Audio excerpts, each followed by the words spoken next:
Saturday morning. The light coming through the kitchen window had that particular quality it only gets in summer, heavy and gold, like it was carrying something with it. Big Mama was at the sink, and she wasn't washing dishes. She was mixing something. A small ceramic bowl, the one with the chip on the rim that nobody ever threw away, and her hands were moving with the certainty of a woman who had done this 10,000 times before. You didn't ask what was in the bowl. You already knew, in the way you know things that were never explained to you. You just absorbed them, the way skin absorbs what it needs. That bowl never had a label on it. It never had a list of ingredients on the back. It never had an expiration date, a dermatologist's endorsement, or a price tag that would make your eyes water. What it had was everything. And the women who used what came out of that bowl, the women who stood at that sink and worked those mixtures into their skin without ceremony, without luxury, without a single beauty counter between them and the knowledge, those women had something that $1 billion industry has spent 60 years trying to replicate in a laboratory. They haven't replicated it. They've sold you the attempt, over and over, in different packaging, with different promises.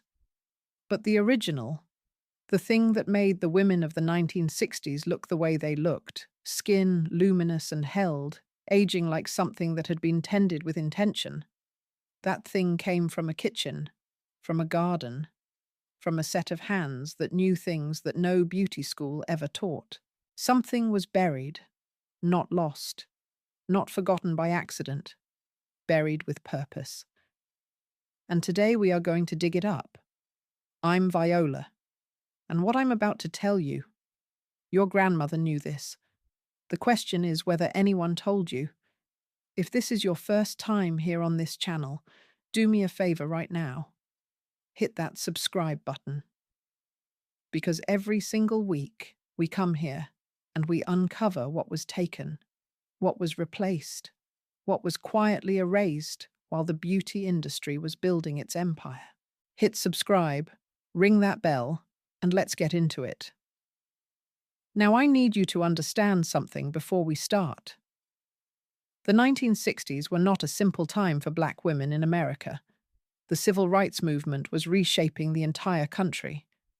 There was pain, and there was dignity, and there was a kind of stubborn insistence on beauty that had nothing to do with vanity. Beauty was a statement. The way a woman tended her skin was a declaration. It said, I am here. I am whole. The world may not see me clearly, but I see myself. And what I'm going to tell you today is not a list of tips. It is a record of what those women knew, lived by, and passed down in the only way it was ever going to survive. Quietly, hand to hand, in rooms that smelled like something warm and alive and real. Let's begin. Number 1. Petroleum jelly, not the specialty formula. Not the vitamin-enriched night repair version that costs $40 at the department store. The plain blue jar.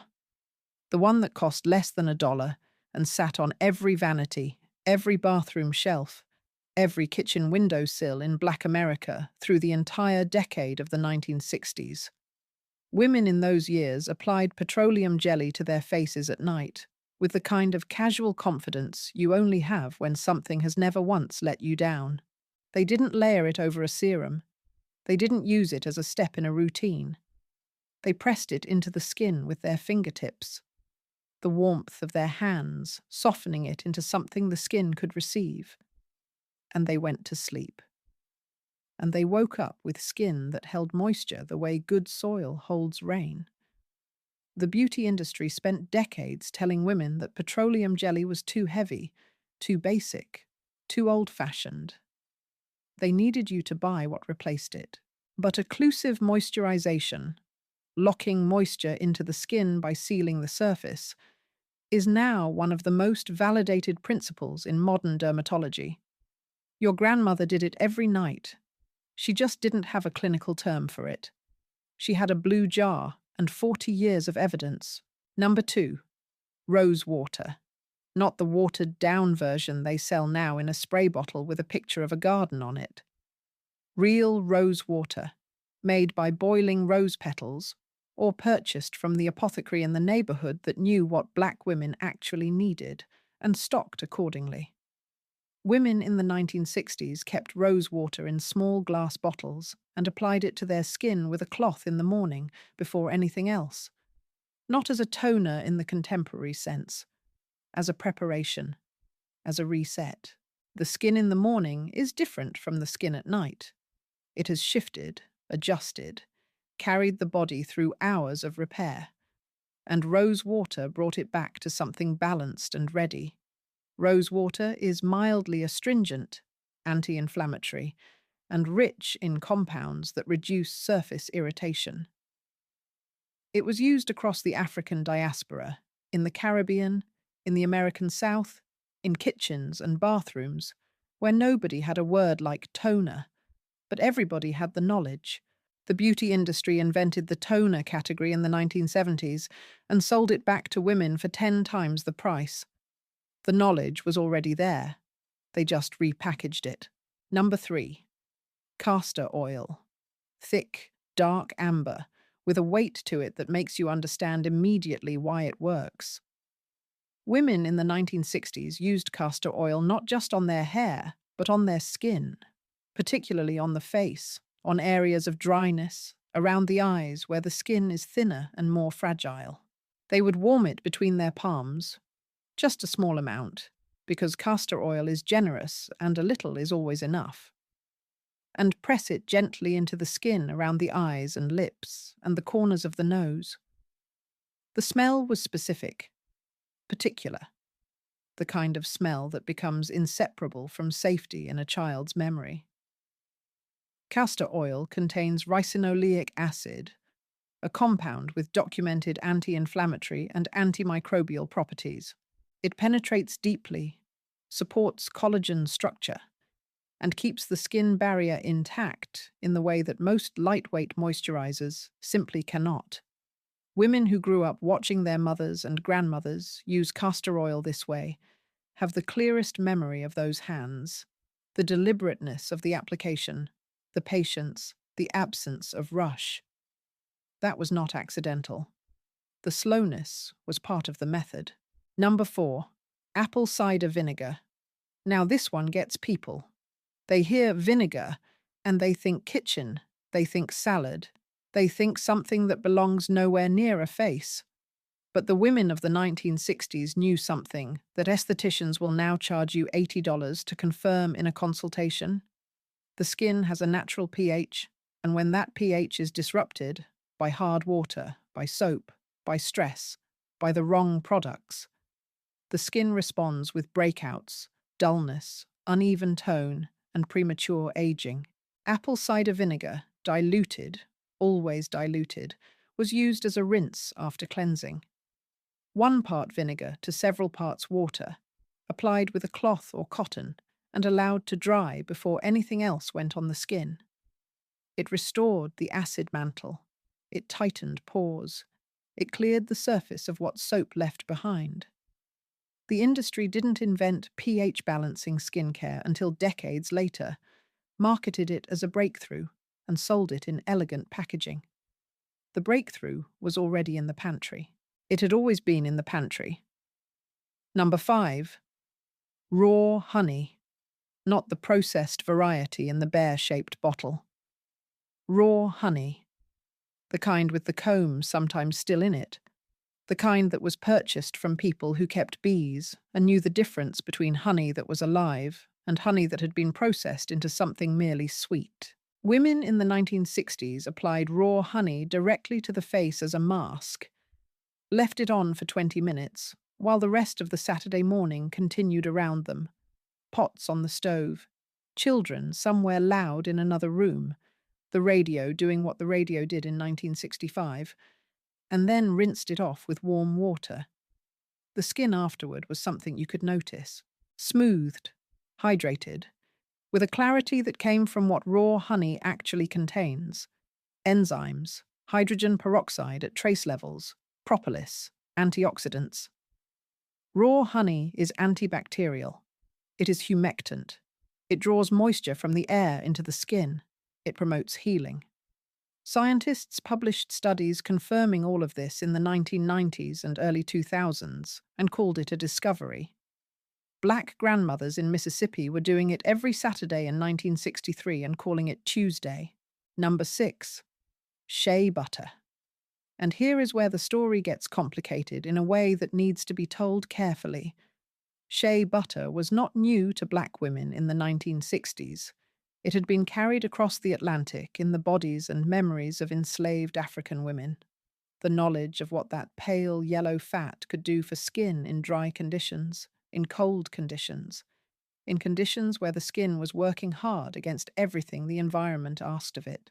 By the 1960s, shea butter in its unrefined form was available in black communities, purchased from specialty stores, from women who imported it, from networks of knowledge that moved the same way all important knowledge moves, person to person, hand to hand. Women worked it into their skin after bathing, while the skin was still slightly damp, so that the shea could seal what the water had given. They used it on their elbows, their knees, their hands, their faces. The unrefined version, the kind that smells like something green and roasted and specific, retains cinnamic acid esters, which protect against UV damage. It retains tritopene alcohols, which reduce inflammation. The refining process that the beauty industry performs on shea butter to make it odorless and white and more acceptable to a broader market strips most of those compounds out. What you are left with is a moisturizer. What the women of the 1960s had was something closer to medicine. Drop a comment right now, family.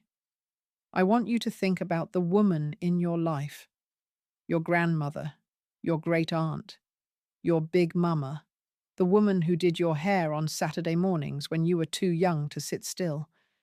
And tell me one thing she put on her skin that nobody does anymore. Tell me her name. Right here in the comments. Because I promise you, somebody watching this right now grew up with the same jar on the same shelf. Let's find each other. Let's give these women their flowers. Number 7. Witch hazel. This one was kept in the medicine cabinet, not the pantry, but the line between the two was never as clear as people think. The medicine cabinet, in a 1960s black household, was not a pharmacy. It was an extension of the kitchen. Witch hazel, clear, slightly astringent, with a clean, sharp smell that meant business, was applied to the face after cleansing, on a cotton square folded twice because once was never enough. It closed the pores. It cleared surface bacteria. It toned the skin in the original sense of the word. Not perfumed, not enriched, not complexified. Just brought the skin back to itself. Women with oily skin in the 1960s did not have the language of sebum regulation, of oil-controlling formulas, of mattifying primers.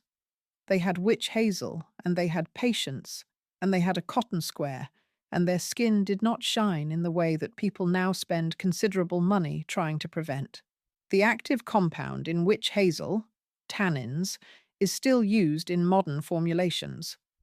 But the modern formulation is not the same as the bottle. The bottle, at the drugstore, at 35 cents, contained what skin needed. Nothing more, which is always the point. Number 8, glycerin. This is one that most people walk right past on the ingredient label without stopping to notice. But the women of the 1960s didn't read ingredient labels. They bought glycerin directly. Pure vegetable glycerin in a small bottle, and they added it to water, to rose water, to whatever they were mixing in that ceramic bowl with the chipped rim. Glycerin is a humectant. It pulls moisture out of the air and holds it against the skin. It was used in black households as a standalone treatment and as an addition to homemade preparations for decades before the beauty industry began hiding it inside a $17 moisturizer and marketing the results as advanced hydration technology. If you read the back of almost any lotion sold in the last 40 years, Glycerin is in the first 5 ingredients. The genius was always there. The genius was just being sold back at a markup. Number 9. Oatmeal. Specifically, a warm oatmeal paste applied to the face on days when the skin was irritated, inflamed, reactive, or simply in need of something gentle and nourishing after a week of everything the world asks of a black woman's face. Women ground oats by hand, or used what they had, finely processed oatmeal from the morning pot, mixed it with a little warm water into a paste, applied it for 15 minutes, and rinsed with cool water. The skin afterward was calm, quieted. Oats contain avenanthramides, anti-inflammatory compounds that reduce redness and itching and irritation. The FDA approved colloidal oatmeal as a skin protectant in 1989. The women of the 1960s approved it through 40 years of Saturday mornings and had no interest in waiting for anyone's clinical study to validate what their hands already knew. Number 10. Coconut oil. The unrefined, cold-pressed kind that came in a glass jar and was solid at room temperature and melted at the first touch of warm skin. Coconut oil was used on the face, on the body, in the hair, in the kitchen. The container in the bathroom and the container by the stove were often the same brand because the women who kept these houses understood that good things work in more than one context. On the skin, coconut oil was used as a deep overnight treatment, pressed into the face and neck before sleep, sometimes mixed with a few drops of something else, sometimes used alone. Its antimicrobial properties protect the skin from surface bacteria. Its fatty acid profile, particularly lauric acid, supports the skin barrier. The beauty industry told women in the 1980s that oil causes breakouts. Women stopped using oil. And then companies spent 30 years selling oil-based formulas as innovations and charging accordingly.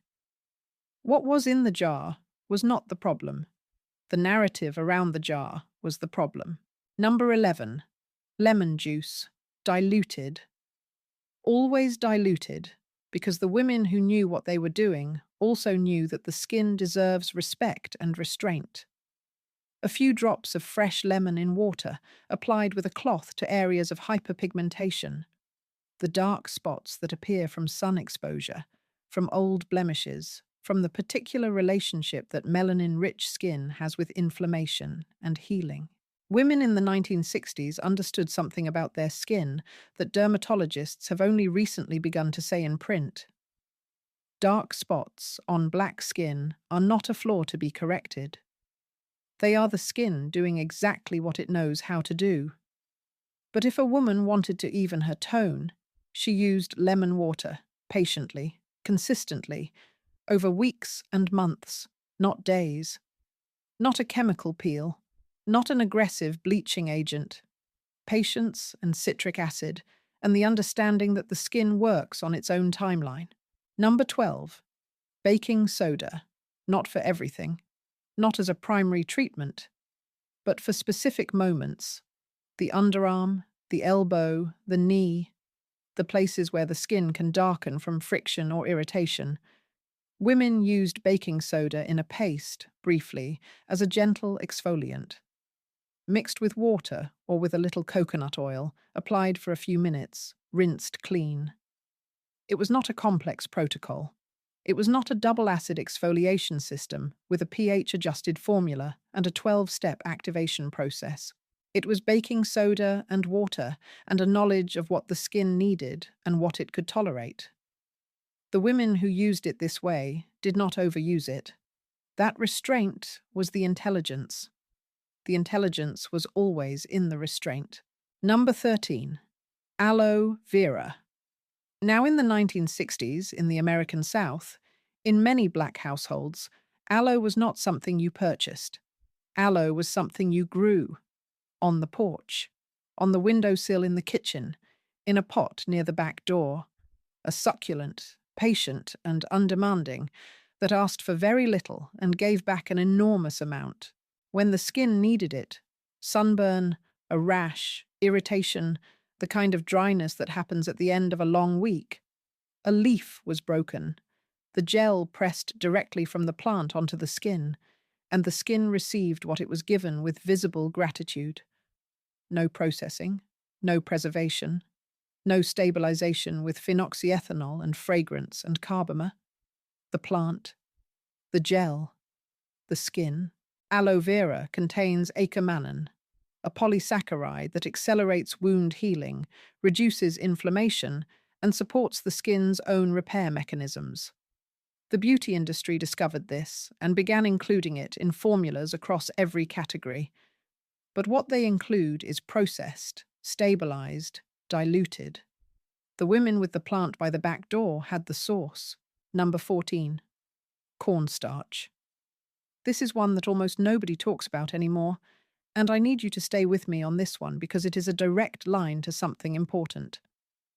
Women in the 1960s used cornstarch as a setting powder, specifically women with darker skin tones who could not find a commercial setting powder that matched their complexion without leaving an ashy cast or an undertone that belonged on someone else's face. The beauty industry in 1965 was not making products for black women.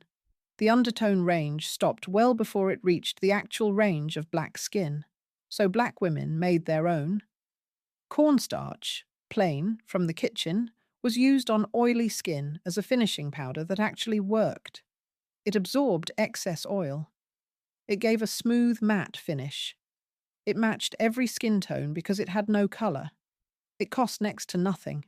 The industry has spent the decades since developing setting powders in translucent formulas that still, somehow, leave a white cast on dark skin. The cornstarch did not leave a cast. The cornstarch simply worked. Number 15. Egg whites. Specifically applied to the area around the eyes and on the forehead. The areas where the skin shows the first signs of what the years are asking of it. Women mixed the white of one egg, sometimes with a small amount of lemon juice, sometimes alone, and applied it with their fingers, let it dry fully, then rinsed with cool water. The tightening was immediate and visible. The proteins in egg white temporarily firm the skin surface, reduce the appearance of pores, and improve texture in a way that remains evident for hours afterward. Dermatologists now offer protein-based lifting treatments in office at rates that would require a woman in 1963 to work several weeks to match. The egg in the refrigerator accomplished most of the same thing. The egg did not require an appointment. Number 16. Turmeric. Warm and golden and particular. There is no smell quite like turmeric, and if you grew up in a house where it was used, you carry that smell in your body somewhere you can't exactly locate. Women in the 1960s mixed turmeric with a small amount of milk or honey and applied it to the face as a brightening treatment. Not for an hour, for 20 minutes maybe. Enough time to let the curcumin, the active compound in turmeric, do what it does. Reduce inflammation, inhibit melanin production in areas of hyperpigmentation, and leave the skin with a quality of light that is difficult to describe without using the word luminous. There are expensive brightening serums on the market today whose active ingredient is a curcumin derivative. The derivative is not as good as the source. The source was in the spice cabinet.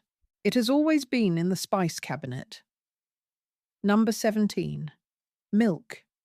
Whole milk, not skim, not the variety that had been processed into something with most of its fat removed. Women soaked cloths in whole milk and laid them on the face, or mixed milk with other ingredients in that bowl with the chipped rim, or simply cleansed the face with milk in the morning when the skin was feeling like it needed something other than soap and water. Lactic acid, present naturally in milk, is a gentle exfoliant. An AHA, one of the most studied active ingredients in modern skincare. It resurfaces the skin gradually, improving texture and tone with consistent use over time. Cleopatra is the famous reference. Milk baths, legendary skin. But the black grandmothers of Mississippi and Georgia and Alabama, who kept whole milk in the refrigerator and knew what to do with it, were working from the same principle without any reference to ancient Egypt. They were working from themselves, from knowledge that had come to them through their own lineage, their own kitchens, their own hands. Number 18. Olive oil. The kind kept in the kitchen for cooking that also made its way to the bathroom by way of understanding that a good oil serves more than one master. Women used olive oil on the ends of dry hair, on patches of dry skin, on the cuticles, on the lips in winter when the cold asked too much. Mixed with a little sugar, raw sugar, brown sugar, whatever was in the jar on the counter, it became an exfoliant for the lips and for the body, used in the bath or before it. Olive oil is rich in oleic acid, in vitamin E, in squalene, a compound now synthesized in laboratories for use in high-end moisturizers because it is so compatible with human skin.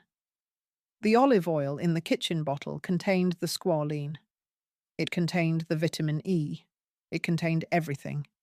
It cost less than $1 for a bottle that lasted weeks, and it sat in the kitchen next to the salts, not in a separate beauty cabinet, because the women who used it understood that the separation between what feeds the body and what protects the body was always a fiction. Number 19. Coffee grounds. Specifically the used grounds from the morning's coffee, saved in a small bowl beside the sink, never thrown away, never wasted. Women used them as a body scrub, mixed with a little oil, and worked into the skin in slow circles, particularly on areas where circulation was sluggish, or where the texture of the skin had become rough from work, from cold, from the particular demands placed on a black woman's body in the 1960s in America. The caffeine in coffee grounds stimulates circulation beneath the skin's surface. It temporarily reduces puffiness and fluid retention. The physical exfoliation of the ground removes dead cells and leaves the skin smooth in the way that expensive scrubs attempt to replicate.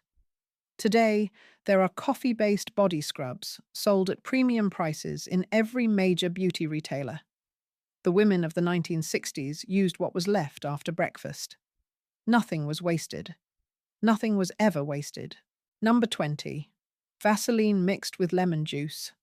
This one is specific, and I want you to stay with it because it is the kind of thing that sounds too simple until you understand why it worked. Women in the 1960s mixed a small amount of petroleum jelly with a few drops of fresh lemon juice and applied it to the knees, elbows, and knuckles, the areas where skin darkens most and where dryness becomes most visible. The Vaseline sealed in moisture and created an occlusive environment. The lemon juice, acidic, brightening, worked slowly on the surface of that darkening. The combination was left on overnight, sometimes covered with a cloth to keep it in place, and in the morning the skin at those points was noticeably softer, lighter, and more even.